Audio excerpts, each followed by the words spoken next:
This is the kickoff meeting for our mini mastermind around disability and income replacement coverage. And we were lucky enough to have both Christy from Assurity join us and Vinny from Mass Mutual join us. So we're going to talk today about starting the conversation, some positioning, how you can sit in front of your clients and actually get, like, what questions can you ask? How can you get that started? So I'm going to let them kind of talk through that process, and we'll go from there. Anyone, this entire webinar is very informal, so please pipe in with questions at any point in time. Christy, I don't know if you want to jump into the first one. Do you want me to? Either way works for me. I'll let you start with this one, and then I'll start on the next one. That sounds good. I don't know if this is going to let me. I have a couple of things that I wanted to share my screen. Oh, I think that worked actually. And I apologize. Some of you may have seen this on the call before, but I just think this is, in my opinion, one of the best ways to start the conversation, especially with things moving more towards Zoom and utilizing technology so much. I think this is just a very good resource to utilize. So hopefully everyone's probably heard the conversation, Mr. and Mrs. Client, what's your most valuable asset? This is a little bit of a different twist to it. This is the open-ended question, and probably I think the tried and true way to start the disability conversation. We've all probably heard it before, but picture yourself on a Zoom call with a client. This is one of the reasons why I really like this marketing piece, because it's fillable and it'll do a little bit of math for you. I'm terrible with math, so that helps. So let's say you're having a conversation with a client and you ask them that open-ended question, what's your most valuable asset? But they may say their home, their car, their investments. The only other one that's not on here that you may hear is their business, if they're a business owner. So you can actually fill in this information. So I'm just going to make something up.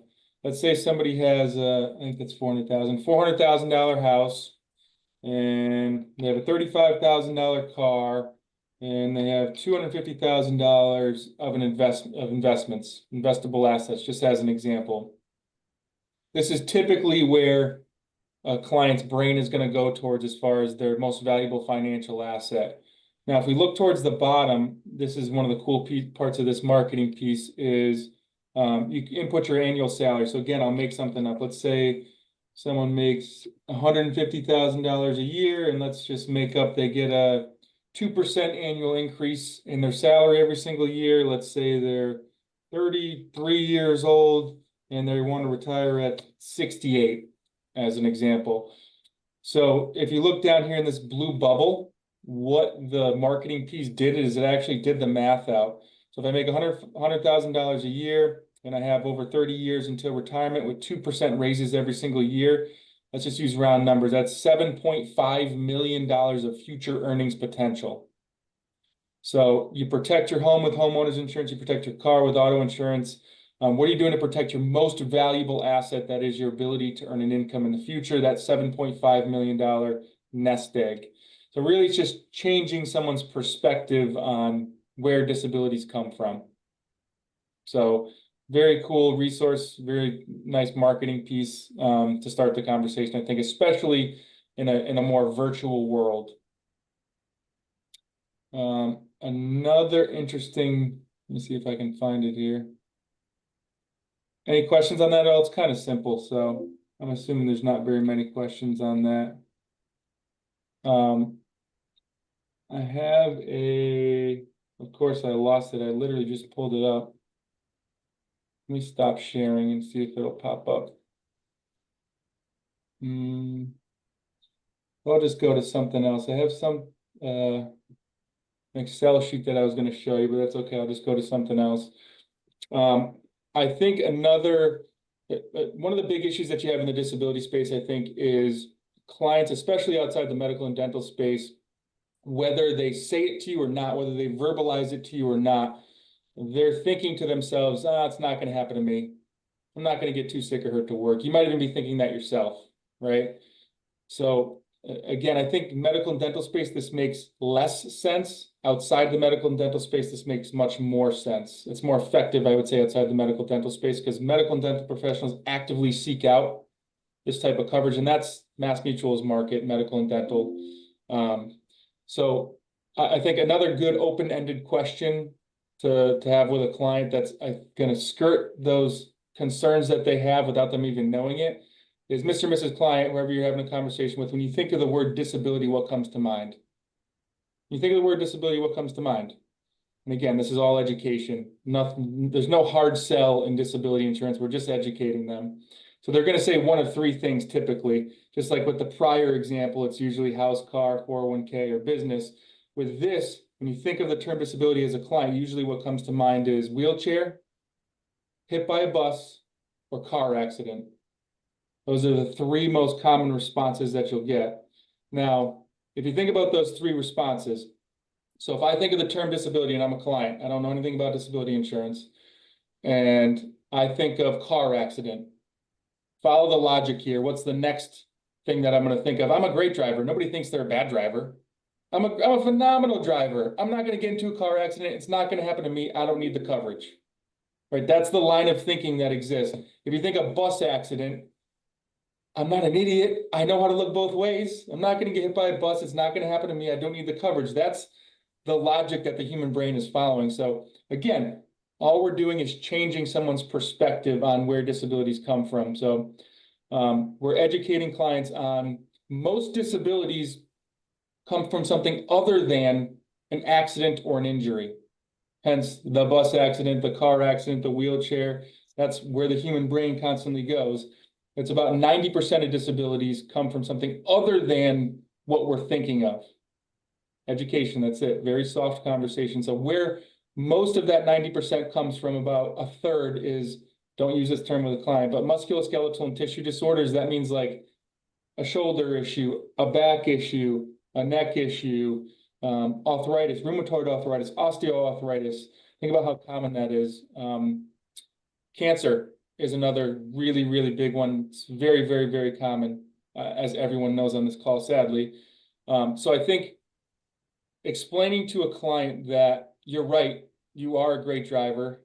You're probably not going to get into a car accident, but that's not where disabilities come from. If you look at industry statistics, where they come from are things like cancer, things like back issues, neck issues. Do you know anyone who's ever had cancer?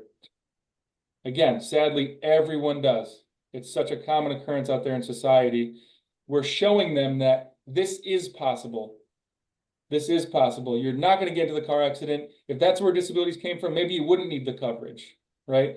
But cancer is so prevalent in society. Everyone knows someone who's had cancer. We're just changing their perspective on where disabilities come from. That back issue, that neck issue, again, it's just so common. So I think those are two important conversations that you can have to start the disability conversation, especially if you're talking to a producer that knows absolutely nothing. The first one is very simple and very easy, and it's fillable, and it's a marketing piece. You can kind of follow the logic. But the second one, it really can help overcome some of those common objections that you get. So I probably went too long and said too much. I'll pause there and see if there's any questions, and then I'll hand it off to Christy to see what she thinks. Hopefully I didn't get everything wrong. Christy, did I get anything wrong? I think you're good. And what I have to say kind of fits in on kind of the other side of that too. So I think about, so if I ever go out and actually work with an agent hands-on, like I might reach out and be like, hey, Scott, tell me what would prevent you from doing your job tomorrow other than a sick day or you're going on vacation with Vinny? What else would make you not be able to do your job? Where you get them thinking about, well, I'd have to hurt myself. Okay, well, what would you hurt yourself? What would that look like? A broken leg, a car accident, getting hit by a bus, any of those things, like what would stop you? So if it was a back injury because you're a construction worker, okay, so typical things, what happens there? They could hurt themselves on the job. And that's a lot of people don't think about with disability is actually being hurt on the job. Now, workman's comp is nice, but you still want to have something else in place that's going to last for the rest of your life, because most workman's comp policies aren't necessarily going to do that. But I think just knowing with their job, like, I mean, we work at desks, but what happens if I go to sit in my chair and right below me, there's an air vent? It's kind of, I've trying to get it moved because one of these times I'm going to fall out of my chair. What happens if I fall out of my chair and I hit my head on it? Like, just stupid things cause disabilities too. And so I like to have that, add that in the conversation, because I think sometimes the clients need, like, here's the stupid truth is this, it's not just something that makes you sick, that makes you disabled. It could be something stupid as you're dancing on your way to your car when you get off work at the end of the day. You never know. The other side of that, when working with agents that, are trying to expand from their current client base, I always like to, try to start the conversation with, our business relationship started when you reached out or we were connected because you wanted mortgage insurance. You were looking for a new PNC agent. You had a child, you got married, you got divorced. We covered those needs, but there's another need I've identified for you that I'd like to have start that conversation on, and it's your paycheck. So they already see you as a trusted advisor, and finding other ways, hey, remind, like, you came to me because you needed this, you needed my expertise, and now I'm trying to share that expertise back with you. Talking about protecting the paycheck, I think still kind of like Vinny said, when you ask people, they think of the wheelchair. They think of that blue and white sign outside the grocery store, and everyone assumes, even for those people, I'm sure we've all heard someone say, why are they parking there? They're not disabled. Well, we know that most disabilities aren't going to be what puts someone in that chair. So being able to talk about what would prevent you from doing your job, what would prevent your paycheck from hitting your bank account once a month, every 2 weeks, whatever that looks like. I think that's a good place to start, especially when you're working with an agent who's going back to their book of business, because I think there's already a little bit of an attachment there that they can build off with their clients on additional sales. So it makes it easier to be a little more realistic with them about what would you do in this situation? How would you pay your mortgage, your electricity, your gas, your car payments, and get them to kind of think about it that way versus being disabled, because no one ever sees themselves. I mean, that is the truth of the matter, is that no one ever sees themselves. So, yes. Any questions on that side? Christy, it's funny you say doing something silly or doing something stupid. I actually 2 months ago fractured my foot playing basketball barefoot at my cousin's graduation party, and I was out of commission completely for like 2 weeks. So talk about doing something stupid. I did it myself. Don't play basketball barefoot. So if you were something other than Yes, you're right. a salesperson, I would have been in trouble. If you were a dentist, dental hygienist, nurse, doctor, if you were a construction or HVAC person, any of those jobs across the board, white collar, blue collar, gray collar, pink collar, you would not be able to work. I had a few months where I could barely do anything. Yeah, I was in trouble. Yeah. Good point. Don't do it again. I actually have something. Have I shown everyone on the call our simplify tool? I can't remember. I know there's a few newer folks that definitely haven't seen it, but do you remember the simplify tool? Would it make sense for me to go through that for the group again real quick? I think Yes, please do. Yeah, I think it's a good resource. So this, let me just skip to the important parts. So, did I share my screen? Can you see my screen? Okay. So this is, think of this like an illustration topper. So you have an illustration for a surety or Mass Mutual or whatever, and you're looking to show the client the value of owning this type of coverage, right? So the thing that's interesting about this is it's completely malleable. You can change all of the inputs. You can change the age of the person, when they're disabled, how much they have in assets, what the rate of return is, how long they're disabled, what their needs are as far as income is when they are disabled. You can change literally all of this to meet your client's exact profile. So in this circumstance, we have a 30-year-old. Actually, the only odd thing that you need here is you need to know the level of assets somebody has. Typically, you don't need that for a disability sale or disability conversation, but the total like aggregate in assets that somebody has. So this person had $250,000 in assets. They're 30 years old. They were a medical professional. So hopefully you guys can see my screen. Let me try to make it bigger. Is that better? Can you see it any better now? A little bit.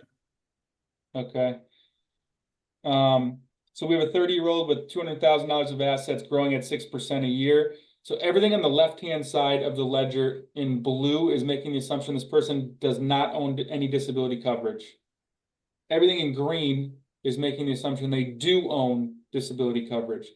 So the thought process behind this output is it's a systematic and regimented way to bring up the disability conversation and to show why it's so important. So picture like an investment advisor. If anyone on the call works with advisors if there's any advisors on the call who work with clients and manage their assets, this is a phenomenal output or resource for them. Financial planners, CFPs, phenomenal resource for someone like that. Or someone who just wants a regimented way to have the conversation. Again, this is a good resource for them. So again, everything on the left in blue, they own no disability coverage. So if this person is not disabled and they have $250,000 of assets at 30, growing at 6% a year, when they retire at age 65, they're going to have $2 million. I'm just going to use round numbers. They're going to have $2 million in assets, right? 6% off of 250 for 35 years. Now, if they are too sick or hurt to work, and again, you can change all of this for a period of 1, 2, 3, 4, 5 years in this example, you could choose 1 year, 10 years, whatever you want. Their $2 million of assets goes to $234,957, let's say $230,000. So massive delta between you have a brokerage account and you're not disabled, you have $2 million at retirement. You have that same brokerage account, you're disabled for a period of 4 years. How do you maintain your standard of living? Unless you have a trust fund, which most of us don't, you have to pull assets from somewhere. We're making the assumption you're pulling from your brokerage account. You go from $2 million to $230,000 in that brokerage account. Now, in order to be fair, there's a premium savings. Everything in blue is making the assumption this person owns no disability coverage at all, right? So what we did was we took the annual premium, 2,480 is the disability premium. We grew it at the same 6% in like a side account. And that is $255,000 at age 64, age 65. So if you add the brokerage account after disability plus the premium savings, right? We didn't have a disability premium.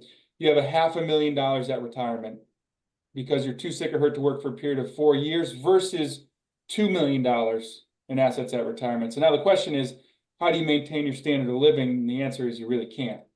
So owning a disability coverage, everything in green, that brokerage account starting at 250 goes to 2 million, but you have a disability policy, so you don't need to pull from your brokerage account to maintain your standard of living. The disability policy is going to help you do that. Now, the only opportunity cost here is you do have a disability premium, right? So we take that $255,000 in disability premium, we subtract it out from the 2 million, and then at the bottom here, it's 1.6 million. So again, you want to look at you're too sick or hurt to work, you don't own disability for a period of 4 years, you have $490,000 of assets, you're too sick or hurt to work, you do have disability insurance, you have, let's just say, $1.7 million in assets. Which scenario would you rather be in, right? So think about an investment advisor. How do they get paid? Based on AUM. So if someone's too sick or hurt to work and they are pulling assets from their brokerage account, what does that do to that financial advisor's AUM? It goes down, right? So there's a direct correlation between how the advisor gets paid and actually the disability conversation. And this does a good job, I think, of highlighting that. So systematic, regimented way to bring up the conversation. CFPs, investment advisors, that sort of stuff, I think it can be helpful. We can run it for you, you can run it either way.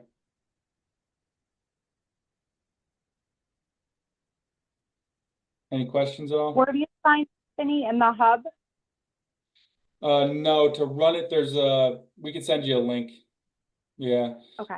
There's a bunch. If you've used the simplified tool for the life side, I don't know if Max ever showed you, Mike McCarthy's ever showed you the simplified tool for the life side. It's the same system. It's just a different option within that system. No, but if you want to send the link, that would be awesome. Yeah, absolutely. Thank you.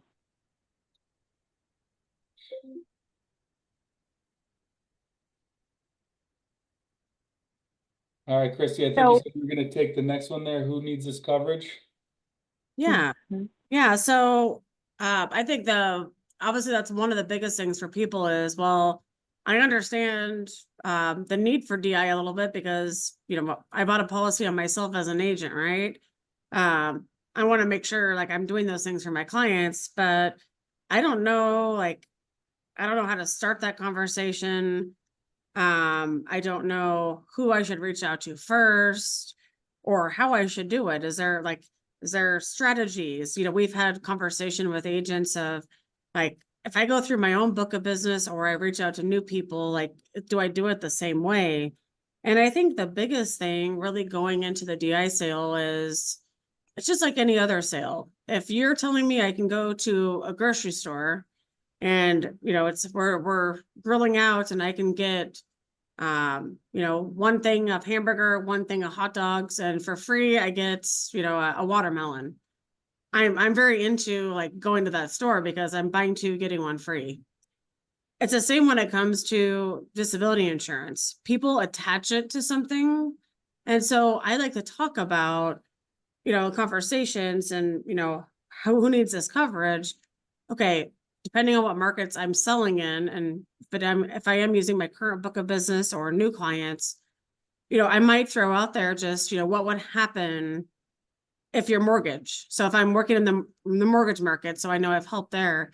Like I know your mortgage payment is $2,200 a month. What happens if you're not able to pay that? So I try to looking at who needs it. Everyone needs it, but depending on the market you're working in, you can really tailor that. So I might be working with someone like Lisa, and I'm like, well, you know, I know she has her house paid off, she has this paid off, you know, all these things, but she just bought a brand new car because I'm her PNC person. So I might just be like, hey, you know, would you want a disability policy for $522 a month? That if you were to become disabled, we'd still make sure that you kept that car and it didn't get repossessed.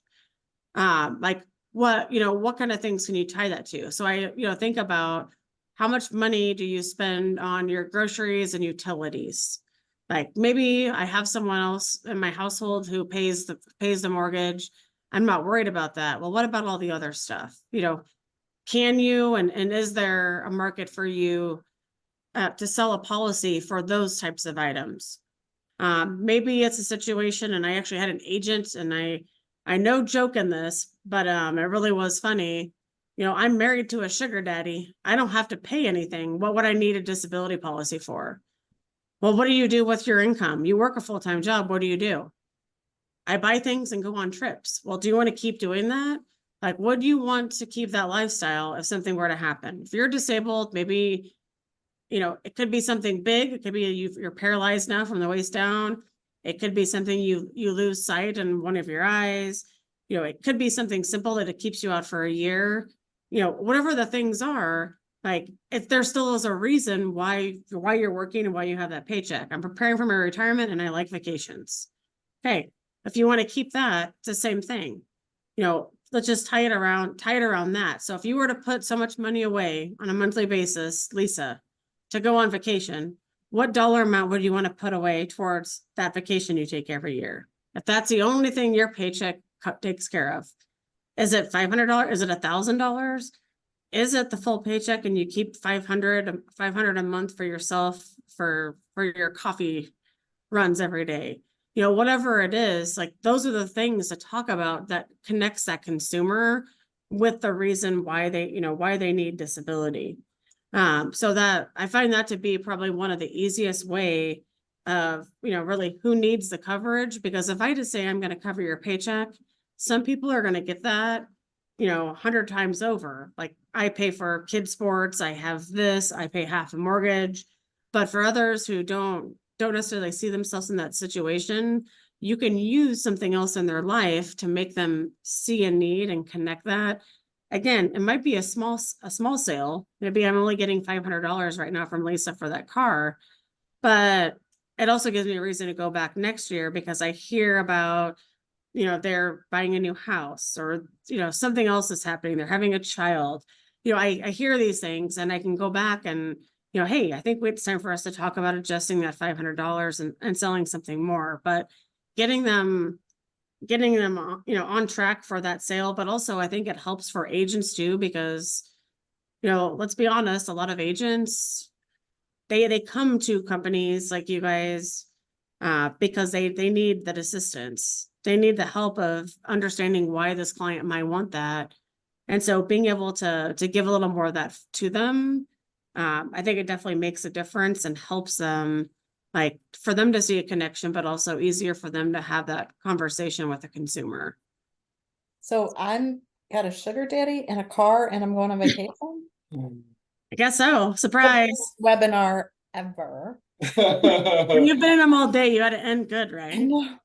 But I would say, like, to add to that, Christy, is that I think a lot of time we've got a couple of our advisors on the call today, and I think some of the misconception of disability is that you've got to cover it all, and people have to say yes to that biggest, the quote that actually gets them that percentage that we want to have them covered, when you can really, do a base coverage and get people used to that monthly or annual premium, and then build off of that into a really nice disability protection plan for them.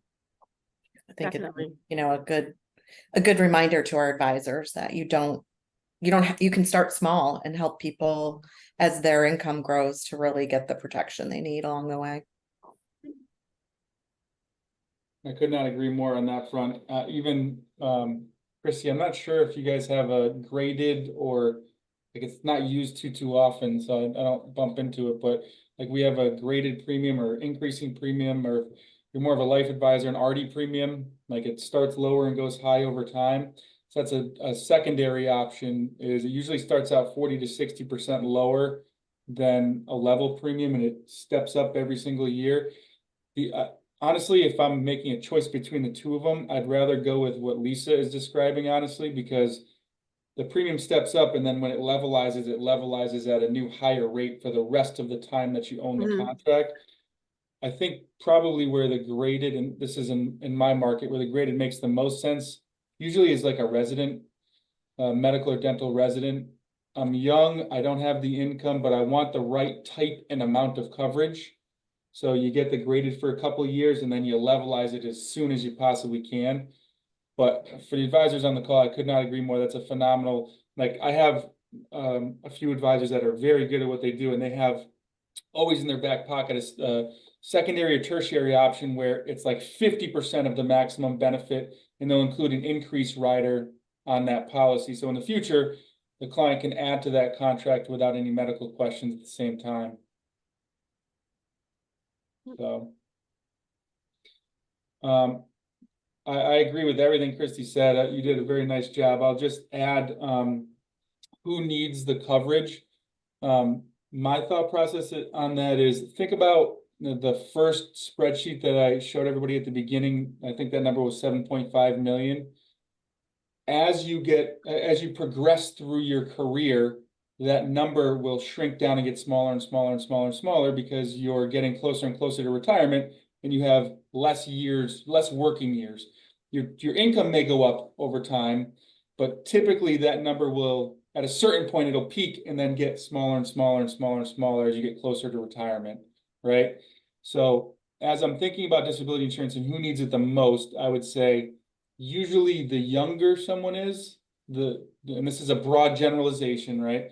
But usually the younger someone is, the more they need the coverage, because they have more working years. There's more time, there's more risk in front of them, right? And they have that huge future earnings potential, future income potential that they need to protect. Versus, like, use a ridiculous example. Let's say I'm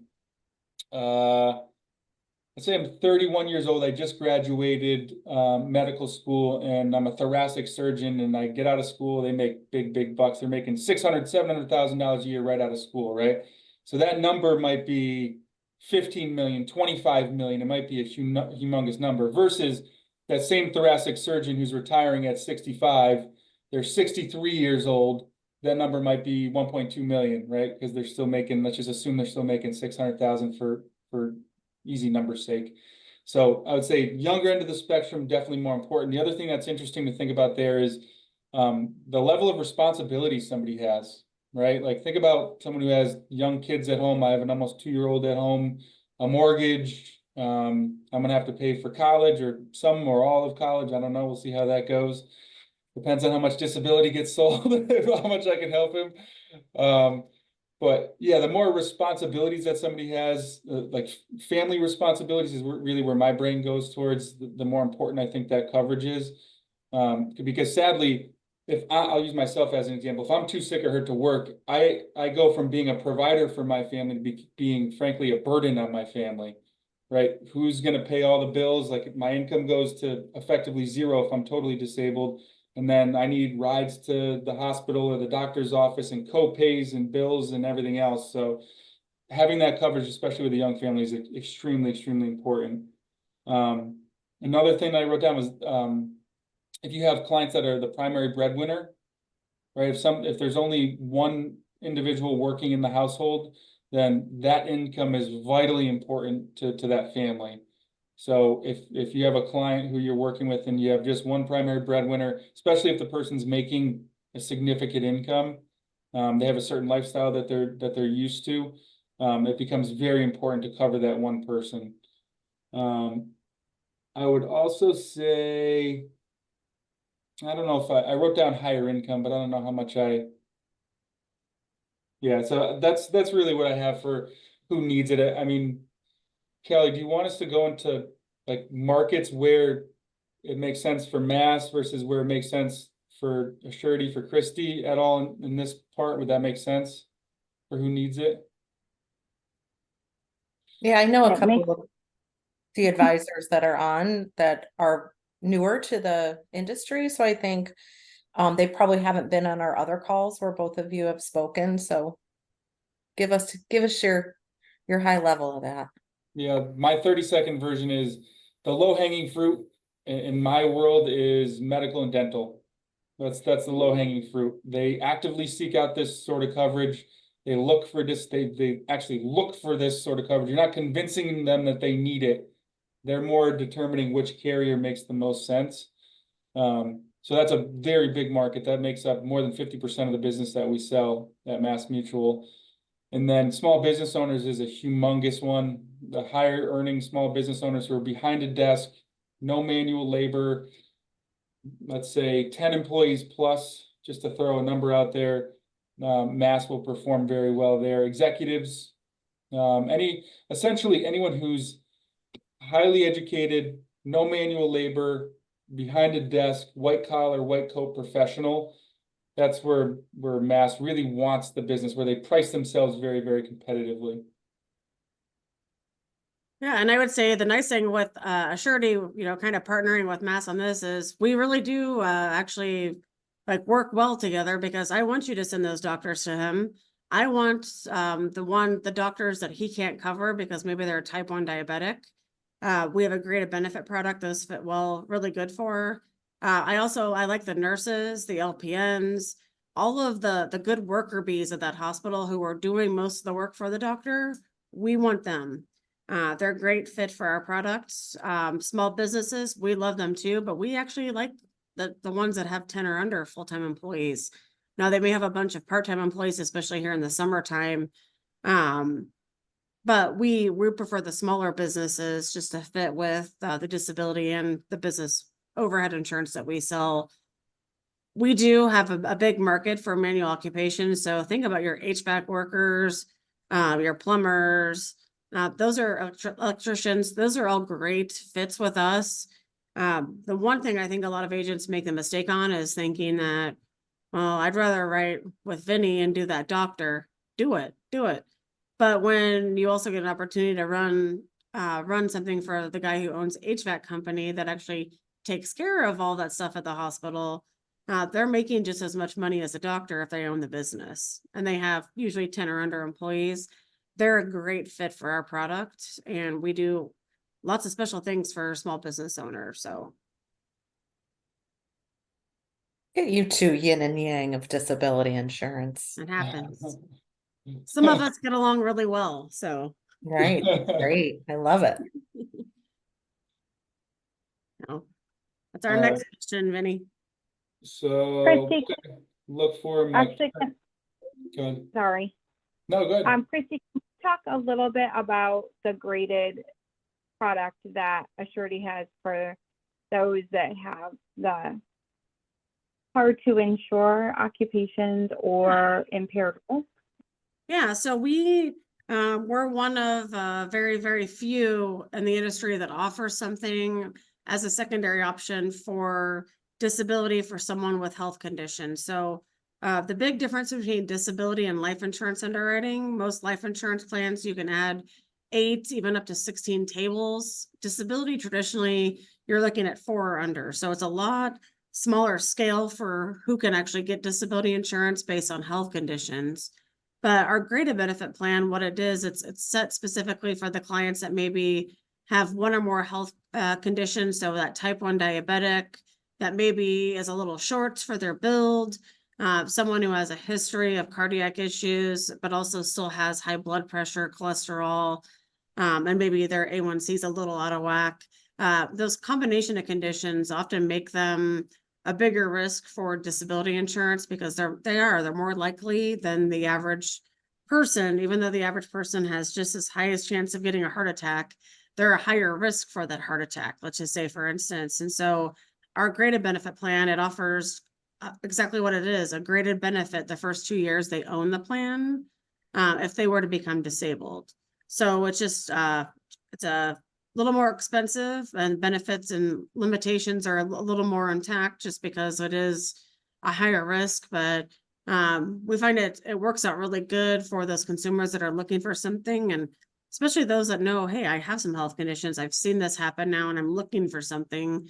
Being able to give them something is a great fit, and it makes a really good partner case along with Vinny. If you have that doctor that does have some health conditions, or that thoracic surgeon who, had something happen years ago, but makes them uninsurable, we still can give them some type of coverage versus leaving them, bare without anything. So that's one spot. I think it pairs really well with us, with other companies such as Mass Mutual, because we can, that relationship, Vinny, if he has a case he's working on with you, and it actually needs to come to graded, he knows he could reach out to me, and if I don't know you, introduce us where we could help you to get that sale. So it's a real cool thing that we're able to do, and it's probably one of our big sellers from their RDI portfolio for sure.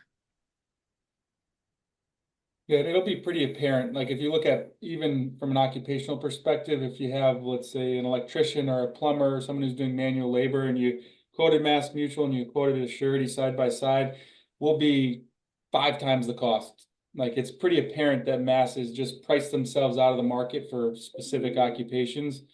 It'll make sense when you're looking at the 2 quotes side by side. Yeah.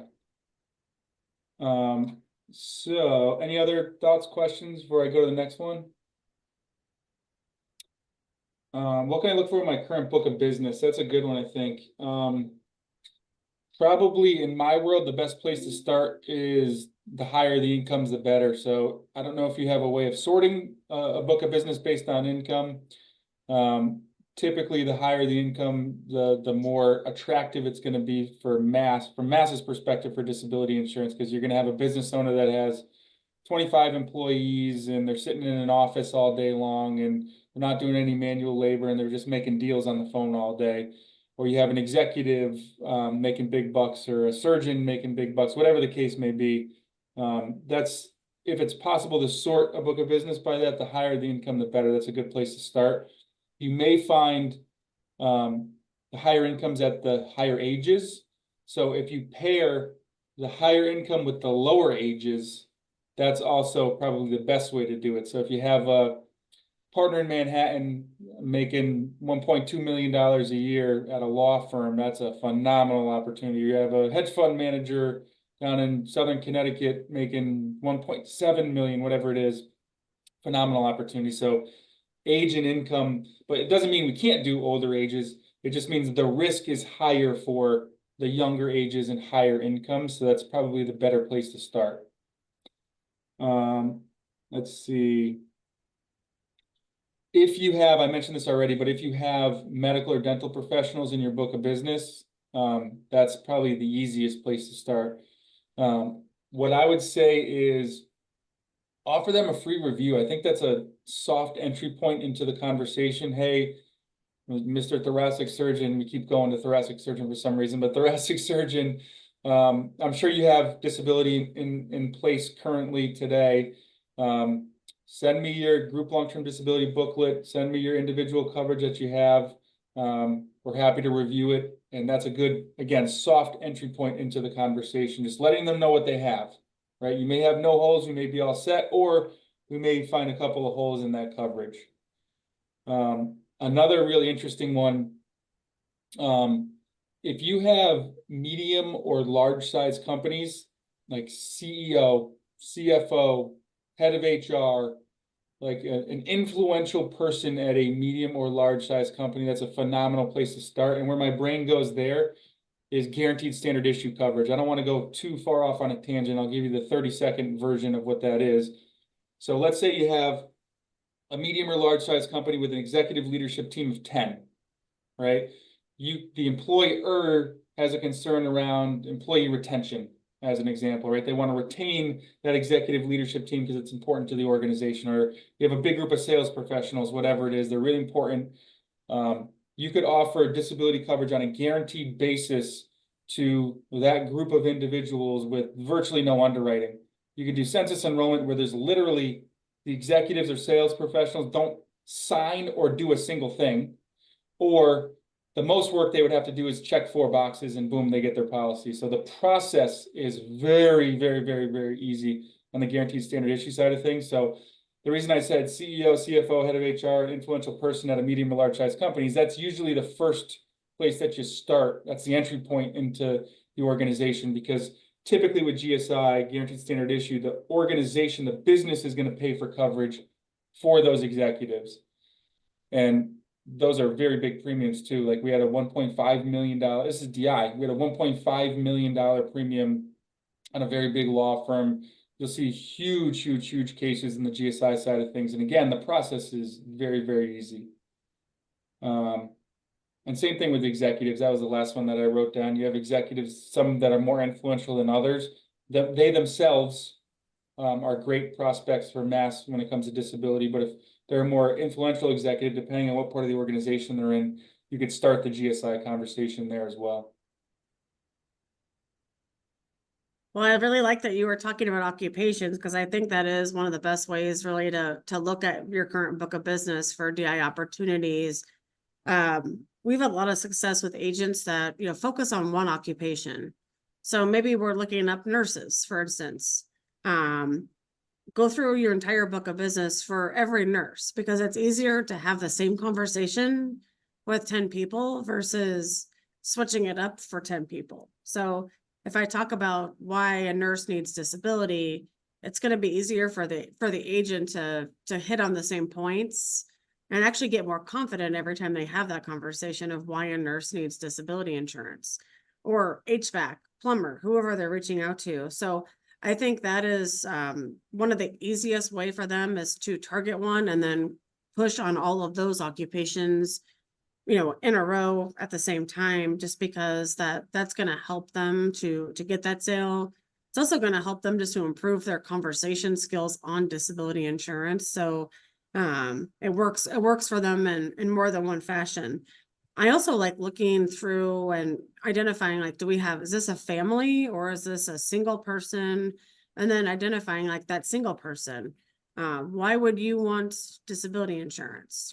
Same reasons, obviously, but you can take that conversation and just tweak it a little bit about, you don't have anyone else there who would make that house payment for you. So just kind of tweaking it based on those things too, about how many people are in that household. But I think one of the best ways for that agent who is approaching their own book of business for those opportunities too, is to have that conversation of, hey, Mr. or Mrs., I was just going through your file and noticed that I did not have anything down for what type of disability insurance you have. And makes it really easy there if they say, well, yeah, I have something through work. Well, I'd like to do a free review on that for you to help you identify where there might be some holes. Second, I don't have anything. Well, you should. conversation goes another way. Third way, I have a policy that I bought 10 years ago. Well, let's look at it now because your income has changed. Sometimes you find they have adequate coverage. And I think the advantage there is, you can really ask them for a lead. Like, do you have any friends that, or any colleagues of yours that maybe aren't as lucky, didn't have an agent that worked with them 10 years ago to put this plan together? So it gives you an opportunity to kind of turn and point a different direction if need be. So I think that really is the best way, is just, how they decide to approach their book of business. If it is on, income, that works very well because you're going to run into a similar clientele.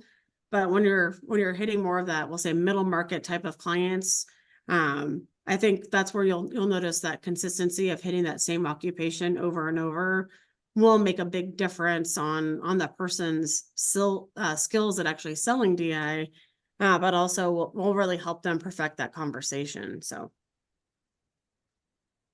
I love that you included the adequate coverage, because I don't think we as advisors and in our industry do enough celebrating. We were like, oh, shucks, like, I'm not going to get that sale, but it's a great opportunity to say, like, you did a great job. What else, what other needs do you have? And I feel like we all need to do more of that. I think there's always a space for another new trusted advisor.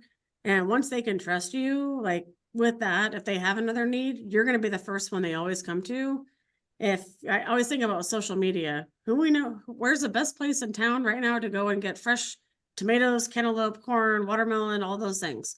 Everyone posts 2 or 3 places here in Lincoln, Nebraska, but it's because their reputation, they've built trust in people that their stuff is good. It works the same with insurance stuff too. If I trust you and Vinny comes and asks me who he should talk to, I'm going to refer him to you because you're a trusted advisor for me. You'll be for him as well. Yeah. I forget what the order of operations was. Why is coverage so important? Who was going to start that one? Was that me or you? I'll start that one. Okay. So my big thing on this and why coverage is so important, for me, it's a real personal thing. I actually had both my parents that actually did receive disability benefits. I was the unfortunate one that had to deal with a lot of stuff, but having that coverage, it makes a huge difference. I think about like our cost of living and lifestyles. Those are all driven by the communities we live in, our family and our friends. However, even though I might be like, hey, Vinny, let's go out and have dinner tonight. That's an easy one for us to pick up here or there. But if I need to have Vinny help replace my paycheck, he'll help me maybe once, but he can't do that month over month, right? None of us can. And so if something were to happen to you, you're not able to count on, everyone helping you, pay all your bills or get whatever thing you need. And so, what's the plan then? The bank won't give you a loan. If you go in there and say, hey, I'm currently not able to work, but I really need $10,000 to pay my bills for the next 6 months, so I'm okay. I don't know any bank that does that, but if you find one, let me know. I think really, thinking about and approaching, how someone would have to scale back and attaching it to that need. What happens if you had to take your kids out of their summer sports? What happens if you had to not, deplete that vacation fund that you had? What happens if the primary breadwinner is not working anymore? What happens to that family's dynamics? What is the new normal? And so I think having those conversations and putting it and attaching it to their real life of what kind of things they like to do, who they like to spend time with, and then ask, what would happen? We all see the GoFundMe pages. We know most of those never fulfill their goals. I don't know what the exact percentage is anymore on that. But that also becomes a burden for whoever is going through recovery from a disability or dealing with a lifelong disability. I now owe you something and I have no way ever to pay you back. That adds extra stress and things that they don't really need. So I think just having, again, that's where it comes in, that $500 would make a difference. $1,000 would make a difference.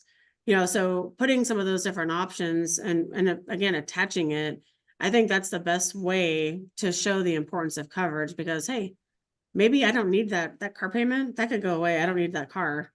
But I need that house. So maybe I do make sure, $1,500, $2,000, that's all I need. Just having some of those things covered if they were in that situation. And I think really hitting on the lifestyle, even though it doesn't seem like a big deal, I think about like little kids. If you buy the little dollar dinosaur at the grocery store, that's going to make their day. You may still want to be able to do that, but what happens if you don't have an extra dollar? So just hitting on those little things that'll leave life feeling somewhat normal. Even if it does scale back, it's not, 100% different than it was the day before. So I think that's one of the biggest things for me and having conversations is, how would this affect you? How would this affect your family and friends? And, what would you want that lifestyle to stay as if something were to happen? I think, Vinny, was it Mass that had the statistic, and I think it was even a couple of years old, of how many people in the United States right now live paycheck to paycheck? Yeah. And I want to say it was staggering. I think it was in the high 80% live paycheck to paycheck. Yeah. And so just missing one of them, what would that do to your family, right? Miss one, you might be able to catch up. Something's not going to get covered this month. You miss 5 or 6 in a row. And what happens then? Yeah. Like that statistic really, it struck me obviously because it's stuck. So. Christy, it's interesting. Our brains kind of went in a very similar direction with this question, because I actually think telling personal stories is probably the best way to go about something like this. And I don't have anything near as personal as you do. Thank you for sharing that. That's I couldn't even imagine. I have a story through one of my good friends who's an advisor. I won't say what his name is. I won't give anybody's names, but one of my very, very close friends, like in my wedding sort of close friend, is a very successful advisor in Connecticut. And he has, I don't know, some crazy like $200 million of assets under management. And he's got all this stuff going on. He's got like 20 people that work for him, like uber successful guy. And one of his centers of influence was, or is, I actually don't know today what's going on, but an attorney. And she was he would tell me, I remember, very, very intelligent, very skilled at what she did. And they would kind of refer business back and forth to each other. And my buddy's a CFP, so he has an obligation to have conversations around everything: life insurance, disability insurance, investments, estate planning, everything all around. And he became very close with her, the attorney, and her husband, who didn't work, and their 2 or 3 kids, I can't remember. This was probably 3 years ago, 4 years ago. I can't remember what the exact impairment was, but there was something that occurred with her brain, and they rushed her to the hospital, and she was in the hospital for literally months and months and months. But I got a call from my buddy Justin, who's the CFP, who manages money and does insurance and investments and everything else. And this person is a center of influence, but very close to him. And he's not this type of person, but he called me literally bawling, like crying. And I was like, dude, what is wrong? Holy moly, like tell me. And I started getting emotional because I'm a big baby. And he was telling me that this person, I won't use her name, is in the hospital, and he doesn't know if she's ever going to be a mother to her kids again, if she's going to live. And he didn't have a conversation with her about life insurance and disability insurance. And it ate him alive for literally years and years and years. So I guess there's not really a moral to the story, but I think at a minimum, bringing up the conversation and informing your clients of what exists out there and what they should be looking at, I think could prevent that guilt that my very good friend Justin felt for. He probably still feels it today, honestly, because I don't think there's a good ending to that story, honestly. So I'm sorry, I don't mean to end on a bad note, but it just is such an important conversation to have. And I think people just on a whim, oh, it's not gonna happen to me, oh, it's no big deal. But I think if you sat and thought about all the folks in your life, your family members, your friends, your extended family, I bet you could think of 5 or 6 folks who could have used this sort of coverage. Actually, I can pretty much guarantee you could think of 5 or 6 folks who could have used this sort of coverage. So it's much, much more common than we all think. And I think that's why the conversation is just so important. I shouldn't have ended on such a negative note. I apologize again, but I think the personal stories really can be impactful. It's the motivator to go out and talk more about disability insurance. So we're gonna forgive you. Thank you. Thank you. Christy, we did pretty good. We got 2 or 3 minutes left. I know, Almost right on the money. it's good timing. Yep. This was great. I enjoyed this conversation. You know, it's nice for everybody to get to know both of you better and their resources, but also, you know, sometimes we learn just from our slide deck, and you both do a great job of really being informative, and we really appreciate it. This was great. Thank you, guys. Appreciate it. Always good to see everybody. Yes, thank you so much. This was great.